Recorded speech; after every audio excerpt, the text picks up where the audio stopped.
the majority of times when your intuition is speaking, it's usually not the easier route. Oh my gosh, I always say that. It is not often, it is not what your intellect, your ego wants. It is what Correct. your soul needs. Yeah. I yeah. love that you brought that up. Thank you for bringing that up. Yeah. Yeah, of course. And it was, I felt like I didn't really have a choice. Yes, it It does was feel so that way, loud. doesn't it? I didn't have a Yes. choice. Welcome back to The Intuitive Voice. This is Martha Arnett, and today Angela is recording her book. So she will have an audio copy of her amazing book that is based in internal family systems. Angela is an expert in IFS. She goes around the country teaching, and her book called Jailbreak, The Making and Breaking of Our Invisible Prisons, she is recording her book so we can all enjoy it on the audio version. So I have the pleasure of introducing and interviewing a most fascinating, powerful, beautiful guest, and I'm going to introduce her here with her bio.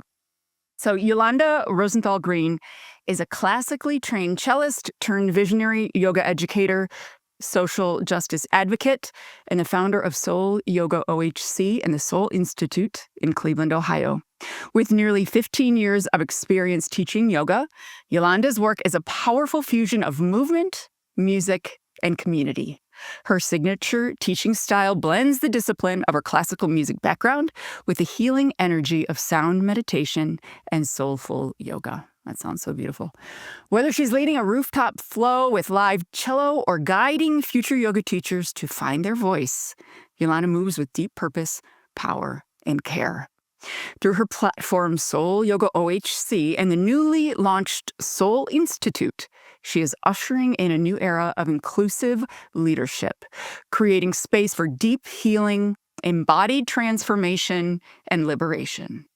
She challenges outdated stereotypes of who yoga is for and is committed to making this practice accessible, inclusive, and grounded in justice. Her mantra, playing small is no longer an option, isn't just a phrase, it's a way of life. Woo! This is powerful stuff. Ylonda, welcome. I'm so excited to be here with you. Thanks for having me, Martha. I appreciate it. Oh my gosh, you are so welcome. I've been looking forward to connecting with you on the pod and finding out how intuition has played a role for you in your, I want to know all the things. I want to know your personal, how this has affected your personal life, how intuition, because we met and we've only met once, but we met and we immediately were like, like you were just like, oh my gosh, intuition has played such a big role for you. So I love to start, Ylonda, with the question, when you hear the word intuition, what does it mean to you, especially in the context of your journey from classical music to yoga, to social justice, and to community leadership? Yeah, so it's interesting when you ask that question, like to really hone down on to what that word means. To me, intuition is like having a really deep knowing. Mm-hmm. It's something that we're all born with, so it's a birthright. And I just feel like it's a knowing if you block out all the other distractions, right? It's like it whispers to you, it's speaking all the time, but most of us can't hear it because we need like big blinking lights in front of us to be like, don't do that, right? Like a neon sign, right? Yeah, they need it like blinking, like huge. So I feel like if you get into the habit, because to me, to be able to hear it is like, to me, it's like practicing the cello, learning a passage of music. It's a muscle. It's like muscle memory, right? Yes. So the more you practice using it, the easier it is for you to hear those whispers, and it no longer becomes a whisper. It becomes like just another voice in your head that's clear and loud. But I think in the beginning of me trying to hear my inner knowing, it was very much a whisper, and I was distracted by a whole bunch of other things. Absolutely. Oh my gosh, you are speaking our language. Angela and I talk a lot about exactly like all of the outside chatter, right? Can really create Yes. static in our intuitive channel. So we spend a lot of time talking Yeah. about how to clear that out. So, Ylonda, I'm super curious. You just made slight mention to like how it used to be, like a quiet noise, and now it's just like Yeah. another channel for you. Tell me Yeah. about what it was like as a child growing up where you grew up and in the family that you grew up Yes. in. What was intuition anything that anyone talked about, or tell me a little bit about Never. your It origin was story there? never. Yeah. Yeah, So just to give yeah. you a little background, Okay, great. yeah, I am one of two. I'm the youngest. My sister's older than me. My parents started out super young. So they had my sister when they were like 18. They Hmm. had me by the time they were 20. I mean, they were babies, right? Hmm. Hmm. Um, and I would say, and I don't want to make it like, I'm not trying to make a blanket statement, but in the Black community, normally, regularly, Hmm. there is children don't. There is no They might have intuition, but it's not to be said or heard. It's Hmm. you're due what you're told, and I think it's because many Black families, especially at the time my parents were raising me, which was the 70s, right? Different Hmm. era, Yes. different time. Yep. Um, there was no time for you to be telling your kids. It was survival mode, right? Total Yes. survival mode. My parents moved us into an all white community. We were like the only family of color on the street for quite a while. Mhm. So there was no time for intuition. It's like, this is what you do to survive. So I never even heard of the word intuition until I was an adult. And then it had to be like, and I would always be like, oh, that's why that didn't feel right. You know what I mean? Yes. I started to get the words. Once I got into yoga, I started to get the words to match the emotions, to match the feelings. Yes. Yeah. Oh, that's a great way of describing it. Because I would say most folks that I talk to, when I say was intuition encouraged or whatever in your family, I don't think anybody back then, nobody's parents were saying the word intuition. But I think in some way we did know about it as children, and sometimes we weren't. It was so unreinforced that it really wasn't a part of our lives. Do you have any sense that you, as a child, do you remember ever connecting just to that knowing, to that sensation of yes or no in your body or go here, go there kind of thing? Yeah. I mean, the first memory I can think of is, choosing the cello.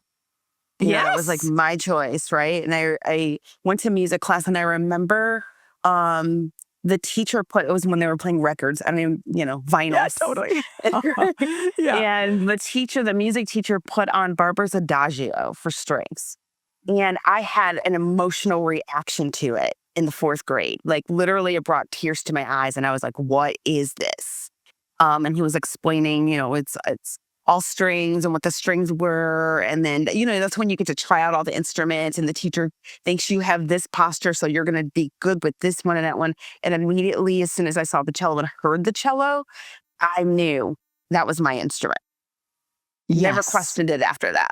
So I would say that was probably my first inkling on that feeling. Like that feeling is yours and no one else can tell you anything different. Oh, yes. Oh, that is such a great Yeah. example. And so, how do you get your intuitive information? Some people get it through sound, through their gut, through their knowing, through their vision, images. How do you receive yours? That's a really great question. I think it's really just sitting for me right now. And I feel like it changes depending on the Yeah. phase of life I'm in. I think right now it's me sitting or driving in silence and like Hmm. really asking myself. So for me, I know I'm in my intuition when all the parts of me, when I gather all the parts of me and they feel in harmony with one another. So my Hmm. mind feels in harmony with my heart, which feels in harmony with my gut, right? When those feel like they're congruent, I feel like that's my intuition. I know, and now I have the confidence to be like, that's the answer. I don't have to explain it to you. I used to feel the need to have to explain it to people. And now I'm like, I don't have to explain it to anybody. I don't owe anyone. I don't owe anyone anything.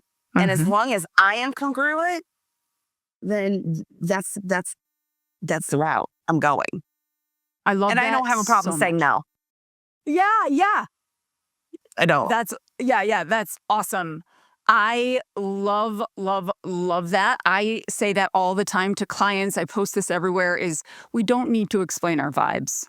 No. You know, and now a lot of psychologists are actually talking about that our need to explain is based in trauma. And I bet. Yeah. really makes a lot of sense, right? So I love that. And I love that alignment for you. I was just speaking to somebody else on the pod recently, and he was saying he knows when his intuition is coming in when something doesn't feel good. And I'm like, yeah, that's a really great way too, when it's misalignment, right? Yes. Yeah. He recognizes that. Yes, exactly. Yeah.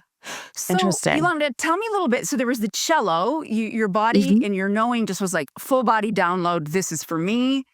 Nothing could shift that level of knowingness for you. I love that so much. So then you went into this next phase, which was yoga. You stepped into the yoga world. Tell me about that and if intuition at all played a part for that. Yeah. Yeah. So I went to college. I was a performance major playing the cello. I loved playing. And I was also gigging a lot. So I was traveling and gigging. And then I ended up getting married and starting to have kids. And I was like, I don't want to like be gigging all the time. Like I want to stay at home with my kids. Yeah. And at the time, my best friend said to me, hey, there's this yoga class. I'd never taken yoga before. There's this yoga class. Do you want to go with me? And I was like, great. I can like go. The class was like at a ridiculous hour. It was like 8:45 p.m. Right? And you're like, who does a yoga class at 8:45? Or whatever. That's perfect. I can put the kids to bed because they were like toddlers. And I had 3 toddlers, 3 and under, right? So it was a crazy house. So I was like, great, I'm going to go to this yoga class and I'm going to sleep on the mat and there's going to be quiet. That's like all that. That's all really that I want. Yes. So I go to this yoga class and it was a vinyasa, like Ashtanga yoga class, which is like one of the hardest, like physically demanding yoga practices out there, right? It's been, around for centuries, the primary series. And I remember just sweating and being like, what is this? And they were like chanting and I was like, what is happening? But something in me, when we got to the final pose of Shavasana, the rest, was like, I'm sure like all my chakras were like open and aligned. And I felt like, oh, I belong on this mat. I want to do this. I want to continue to do this. So I started and I started going 3 days a week. And then I was like, within 6 months, I was like, I want to teach this. And that's what led me on the journey. But literally, I thought I was going to be able to sleep and it was going to be quiet. I love that. I love that. I have heard that from a couple of people. They just going for, is it Shavasana at the end where you get your rest? Yeah. I literally thought it was, I don't know if that was like intuition or just mom exhaustion. I'm not sure. For real. It's hard to tease it apart when you're exhausted, which is another thing, right? Like, Right. Yeah, completely. Wow. So that's what got me into the yoga realm of things, like the physical aspect and the rest after the physical aspect, that quiet room where you get to just be with yourself and hear your body speaking to you and like thanking you for what it needed at the time, as long as you're honoring your body during the practice. So, So that's what got me into yoga. Did I answer that question? I don't remember what the original. No, you totally answered it. I don't either, but I love. Okay. I love that. And what I remember though, when we first met and we were talking, you shared that you went from working in other studios to then moving into your own space. Tell me a little bit about what led you to create your own studio and the kind of the mission and the intuition behind that. Yeah, so, I'm going to speak for just Cleveland, Ohio. There are not a lot of studios owned by people of color. Like, in fact, I'm the only one that I know of in the actual city of Cleveland, in the city. We have 2 other Black-owned studios, on the east side of Cleveland, but so there's only 3 that I know of. There's yoga studios every 5 feet around here, Yeah. but only 3 that I know of, and I've been in the industry for over 15 years. There's only 3 that I know of that are Black-owned studios. So I knew when I was jumping into this field that I would be probably one of the only ones. And and I was in a suburb, in a pretty predominantly white suburb. So I knew that I was not going to, there was not going to be a lot of us. But the problem was, and I hate to say it was a problem, but it was a problem. The problem was I could not be myself. I had to code switch. I had to change my playlists. I could only say certain things. And after a while, that kind of got exhausting, right? Yeah. Yes. And I remember saying to the studio owner, like, she asked me like what my goals were and all that stuff. And I was like, well, I would really, I mean, there are Black people here in Cleveland. I know this is a suburb, but you're only like 10 minutes from Cleveland. Like, I would love to get more people of color in here. And her first reaction was, well, we can always try to set you up in the inner city schools to go in and teach. And I'm like, I didn't say anything about kids. I was like, I don't know what that has to do with that. And so when I said that to her, she very much took offense to it. And I knew then that it was not it was time for me to go. Like it was time for me to go. So I left and went to another studio that just didn't stay in business. But again, I was the only one. So I kept hopping from studio to studio, hoping to just have at least one other teacher of color on the roster. And I finally got to a studio that was in Cleveland, white owned, but there was a Black male teacher who actually is a judge for East Cleveland. It's pretty amazing. He's amazing, Judge Dawson. If you ever want to look him up, he's pretty amazing. The Yogi Judge is his handle. But anyway, so I was so excited and that we were like in the same place. So we were kind of working together, but I didn't really see him often. As yoga teachers are kind of in and out. And I went to another studio the same owner had. And again, it was in a predominantly white area, but it was surrounded by a very diverse area. So like in Cleveland, while we have a very diverse city, we live very segregated, right? So like there's a nook and a suburb that is like all white, but then like around it, there's a whole bunch of other suburbs that are predominantly Black, right? So I remember saying to her, like, here we go. I'm on the other side of town, like, let's see what we could do. Let's try to like integrate the studio, right? And she seemed like all for it until I started asking her to take action. And it became more of a hassle for her. And then George Floyd happened. Right. And then I felt this calling, my intuition, saying, I know you've been vocal, Ylonda, but you've been vocal to the wrong people. You're being vocal to the studio owner, trying to bring them along with you. It is time for you to be vocal. Stop trying to hide them. Stop trying to bring them along and teach them. Like, it's time for you. No one else is going to do it. You've been trying to do this for over 15 years and it's not happening. You keep running into the same thing. And I had a friend of mine who owns a fitness spinning indoor cycling place. And she ended up acquiring a building in downtown Cleveland in Ohio City.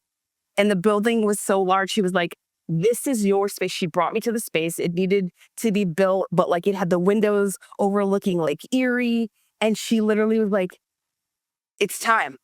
Like, oh my gosh. You need to open this space. Like, I have this the chills. is yours, right? Because she's been watching me and she's been hearing me. And after George Floyd and I became very vocal. Like, this is what's wrong with the yoga community. This is what you're seeing here happen out here in the streets is happening right here. And we're supposed to be peaceful and all loving. It's not all loving. It's not at all loving. It's actually segregating and it's exclusive. It's not inclusive. And I just realized that no one was willing to actually do it. They were willing to call me in when it was Black History Month, and I would appear all over their Instagram then. But like outside of Black History Month, it was like, oh, Ylonda's back on her trip again about, integrating and trying to get more people like, oh, And so that's when I was like, this is really scary, but I have to do this. Yes. I have to open my own space, and it has to be not just for, Black people. This was so strange because I was talking about Judge Dawson. He opened his own studio too. Oh, he that's left great. where he was, and he opened his own studio. So, yeah, it was just like it was time. It was time. The cards fell in place. Was it scary? Yes. Did I want to own a yoga studio? Absolutely not. I did not want to do it. And I would say the majority, and I don't know if this happens for you too, but the majority of times when your intuition is speaking, it's usually not the easier route. Oh my gosh. I always say that. It is not often. It is not what your intellect, your ego wants. It is what Correct. your soul needs. Yeah. I love that you brought that up. Thank you for bringing that up. Yeah. Yeah, of course. And it was, I felt like I didn't really have a choice. Yes. It It does was feel so that way, loud. doesn't it? I didn't have a Yes. choice. Oh my gosh. I love that. Yeah. And I feel like I said, like the only time I have regret is when I'm not listening to my intuition. Because what if I didn't do it? I would be like, what if? And I'd still be in that situation, in this ongoing hamster wheel, right? Yes. That's the only time I get myself into trouble is when I'm not listening to it. Oh my God. That's Even if so it's great. the harder route. That's exactly right. I was also speaking to a neighbor and a friend, and she said she literally pulled her car over. She was listening to our podcast, and like she knew what she had to do, but she didn't want to do it. And her intuition was like, she was like, said she pulled over, and she texted me later, and she's like, "Don't make me," but she knew what she needed to do. So I love that. This is so juicy. Thank you so much for bringing that up. Yeah, of course. And Ylonda, I'm super curious. So you opened your own studio, and you now have the cello history and all the yoga training, but now you have your own space. So did you incorporate? Did you incorporate your sound healing, your cello? How do you do that? What does that look like? So I was doing it before, actually. So actually, like it wasn't like it wasn't. This is so weird how it happens. When I was, I was a music performance major, like I was saying before, but I ended up getting out of the field, number one, because I had kids. But by this point, to kind of take us back, September 11th happens. Oh. And I would say after September 11th happened, I became a very fearful person. Okay. Right. And like, everything was fearful. Then you tack on, I had a baby the next year. Everything was fearful. And so I ended up getting stage fright. And I was having a really hard time performing. Just everything was a fearful thing. And so I stopped playing. And then when I was working at all these other studios, one of my teachers who teaches yin, he's a yin teacher, which is like a more restorative practice. It's not like moving with loud music. It's like a real chill, stretchy kind of practice. He said like, hey, I would love it if you were to play the cello for my class. And I remember thinking like, oh my God, no. I got this yoga thing here. Don't mix in that other thing that's fearful to me, Yes. And he was like, yeah, you should do it. And I was like, yeah, maybe next time you come in town. He was like, no, like tomorrow you should like do it. And I was like, no, I don't want to do it. And then there it goes again. You should do it. You should do it. The intuition's like, you should do it. You don't have to teach and do it. All you have to do is just do that thing. And so I decided to just not use music, not use sheet music, which is like a big thing. Like that's a big thing. And I was not playing classical music. I was literally just playing whatever came out. Came through you. Wow. Yeah. And that changed everything. So, and I was already playing like the singing bowls and chanting and doing all of those things at the end of class. But that like opened up a whole other avenue for me. And then it was another piece of me that like I felt I could not go without. And I love so, that. every class there is some sound component, either the singing bowls or the gong or me singing. And then I have an electric cello because I had to figure out how to do this I have a heated yoga studio. So Okay. heat is not going to do really well with an acoustic cello. So I had to Yeah. get an electric cello. And Wow. so now I'll play the electric cello during Shavasana. So my Shavasanas are much longer than most people's. And not every class, but I do it pretty often for special events and things like that. So yeah, that's how it's slowly integrated. Oh It was my weird. And gosh. too, like even with the singing bowls, I would just play the singing bowls. And I remember being in a event that I was teaming up with a friend, and I was playing the singing bowls, and she was leading the class. And then all of a sudden, the singing just came out. I'm not even a singer. I'm not a singer. Huh. My husband's an opera singer, but I am not Oh, a wow. singer. Wow. And it just came out. I just started singing with the bowls. Again, if you just Mhm. let your intuition, let your soul speak, things will come out that you didn't even know were there, like hidden in the dark corners. Oh my gosh, absolutely. That's what happens when I'm working with clients. I say it's sort of like this clearing opens up. Everything opens up. Yeah. Everything goes quiet, right? And we just become these channels Yes. for Yes. whatever it is that we are receiving, and wherever it's from, and all that doesn't really matter. But for you, it was the music was flowing It through, right? And then was. the song or the words, oh, that is so beautiful. My whole spine relaxed as I was imagining you playing the electric cello at the end of a yoga class. That is so powerful. It's Yeah. really beautiful. So Yeah. yeah, and I don't know if I mentioned this to you before when we met, but so I'm 49. So 10 years ago, when I was 39 years old, I had a stroke out of nowhere. Oh, okay. And so I have no short-term memory, right? Oh, Like okay. none at all, right? Oh, okay, So okay. I can forget as long as it is. I realized over time that as long as I am speaking to someone in a sincere and authentic way and making eye contact, not surfacey talk, I will remember that, right? Oh, I will how remember. fascinating. But if it's surfacey and we have not gone, it's like I don't remember the interaction at all. And music has definitely played into that. Like I could forget if I'm doing the right side in the yoga class and I move to the left. I would forget, did I do the other side? So I had to come up with a formula to help me remember where we were in class, and that was with music.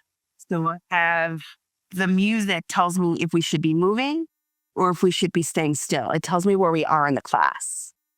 Oh, wow, that's brilliant. But I had to learn how to trust that, right? So like once I saw and I uncovered all these dark corners of the Yes. things, when I had to trust that it would come if I just get quiet and still for a moment and don't let all the other distractions and fears like, oh my God, I forgot. Oh my God, I forgot. Just stop for a moment, reconnect, listen, and it'll come back to you. Oh my gosh.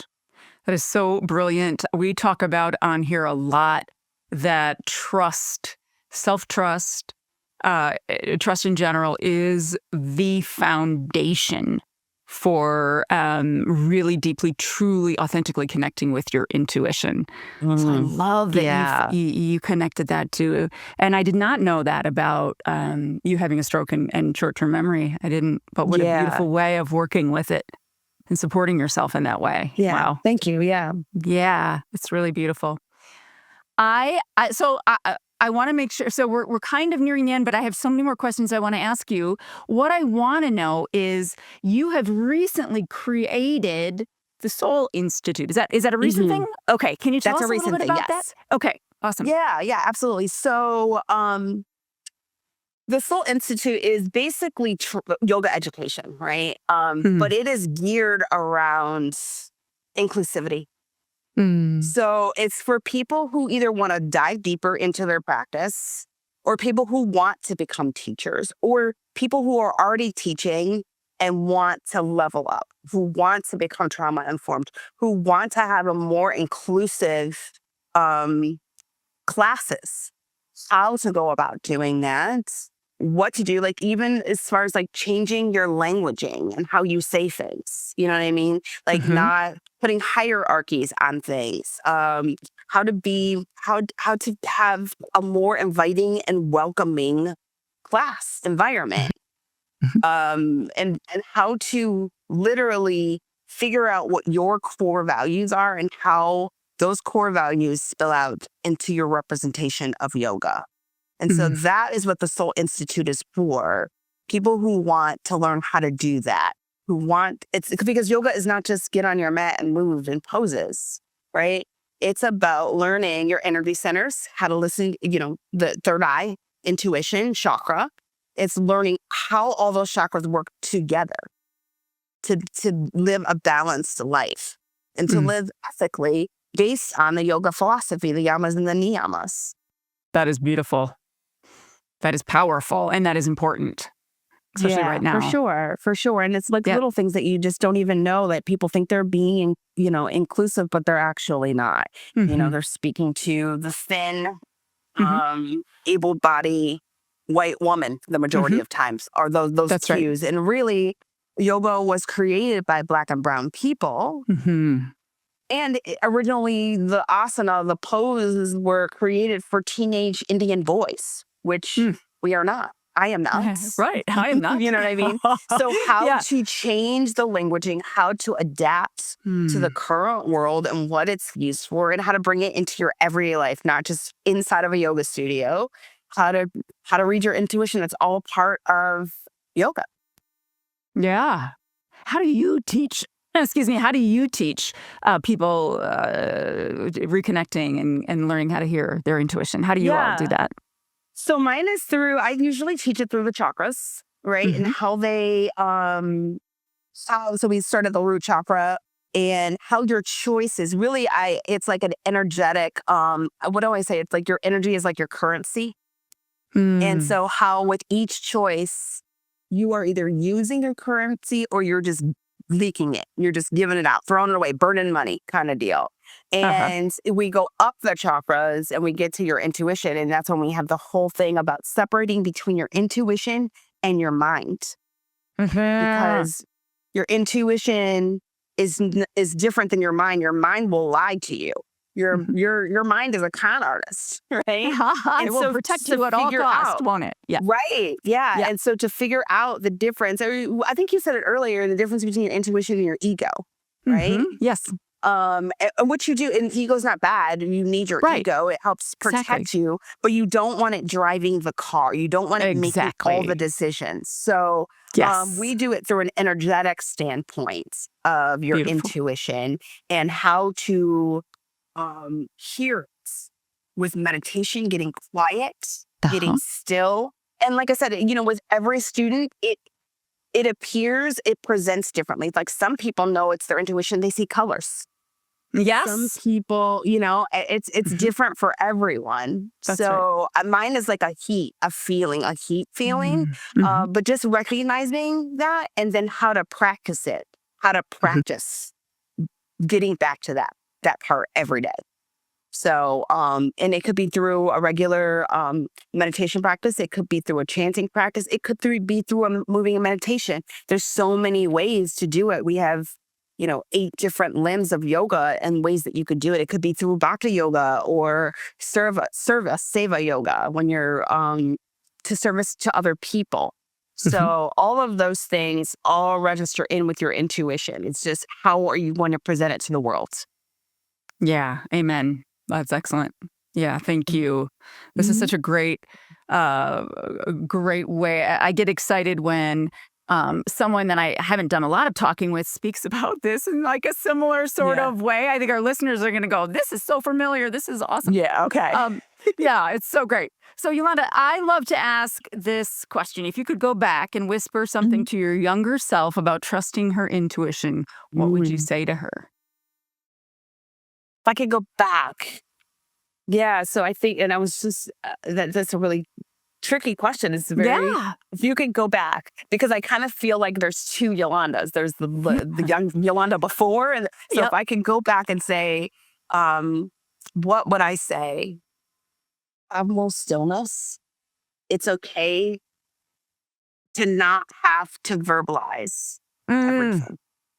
it's okay to not have everyone's approval. And I know it will be really hard to tell the teenage Ylonda that not everyone has to like you. It's, do you like yourself? Do you feel congruent with yourself? Oh, yes. Now, I don't know if the young Ylonda would listen to the old Ylonda. That's what I would say. I would I love definitely that. say that, you know, Yes. and especially as a mother, that's what I try to tell my kids. I don't know, you could ask them, they would probably be like, Dad. But, Yeah. you know, it'll come back to them later. They'll remember that I said it later if they don't get it now. That's right. It's planting those I think seeds. the majority of them get it, though. Yeah. Yeah, I love that.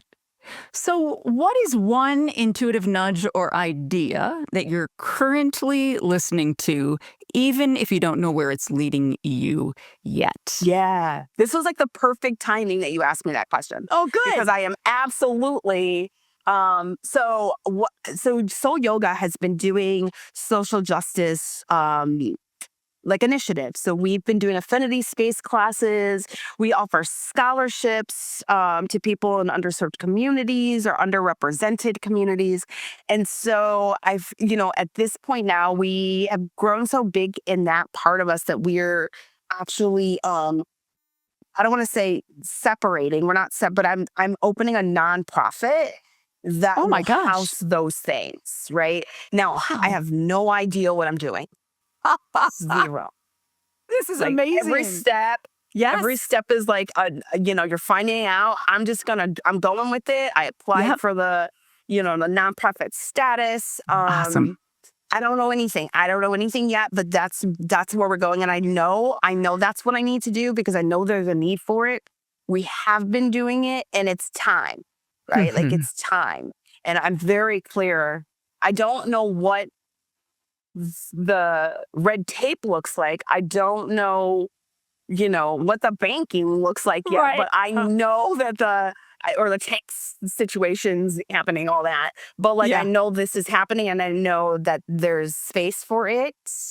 While it will be housed inside of Soul Yoga, it will be a different arm of Soul Yoga, so it could reach a different population of people. Oh my gosh, I love that. And what you're going to do is each little step, you're going to make the decision feel or see how it feels, make the decision. See how it feels, make the decision. Next baby step, next little tiny step. That is how we do things, right? We rarely is it that we have the luxury of seeing the end and knowing all the steps in between, right?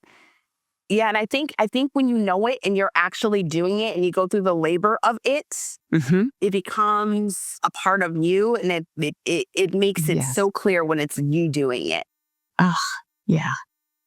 It's a different feel. It's a different sensation, And I have, I have so many people around me to support, because that's like another thing. Like, you have to be willing to ask for help. And I think that's while I say I'm doing this by myself, I'm not really doing it by myself. I have people around me that are like, okay, you're ready to go for the next step. Okay. So I feel like the more you learn how to speak and you speak from your intuition, you hear your intuition, the more you're going to have like-minded people that function the same way surround you. I mean, hence how we met. Yes, right? Exactly. Yes. And so I really feel like if I just continue to do the right thing, even if it's scary, even if I don't know the next step, if I just continue to do the right thing, it can't fail in the end. Maybe I'll trip. Maybe that step didn't go like how I wanted it to go, but it'll definitely, Yes. Yeah. Oh, that is beautiful. Oh my gosh, I'm wishing you so much clarity and strength and perseverance, because those things take a lot of time and energy, right? Yeah. As you step into this new nonprofit, that's really exciting. Yeah, I'm super excited about it too. It's awesome. Ylonda, thank you so much for joining you're so welcome. me today. It has been such a pleasure and an honor talking with you. I'm just thrilled at all that you're doing. Martha. Yeah, you're so welcome. And all listeners, thank you so much for tuning in to The Intuitive Voice, and we will see you next week. Take good care. Hey friends, you thought we were gone, but we're back. I'm glad you stayed. If you like what you heard, click those 5 stars. And if you really like what you heard, please write us a review. And share with your friends. Thanks.